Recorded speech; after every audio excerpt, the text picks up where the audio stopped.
దాడి చేయడం జరిగింది. వారిని పరామర్శించడం కోసం మా TRS party working president Shri KT Ramarao గారు, మాజీ మంత్రి శ్రీమతి సత్యారెడ్డి గారు అందరం కూడా ఇక్కడికి రావడం జరిగింది. మళ్ళీ చెప్తున్నా, నేను భారత రాష్ట్ర సమితి రాజ్యాంగ విలువలకు కట్టుబడి ఉన్నది.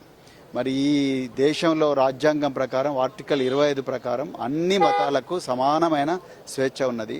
వారు పాపం మరి ఉద్యోగానికి రాజీనామా చేసి రిటైర్ అయిన తర్వాత ఇక్కడ మరి లక్షలాది మంది హిందువులకు, అన్ని వర్గాలకు, హిందువులే కదా అన్ని వర్గాలకు వారు రాజ్యాంగబద్ధంగా మరి ఇక్కడ ధర్మ ప్రచారం చేసుకుంటా ఉన్నారు. కానీ లేనిపోని అవాకులు చవాకులు బట్టి మాదే నిజమైన రామరాజ్యం అని చెప్పి కొంతమంది అల్లరి ముక్కలు నిన్న దాడి చేసిండ్రు. మరి ఇది రేవంత్ రెడ్డి పూర్తి వైఫల్యం అని చెప్పేసి సందర్భంగా చెప్తున్నావు. ఒకవైపేమో రాహుల్ గాంధీ మరి రాజ్యాంగం పట్టుకొని తిరుగుతూ ఉన్నాడు.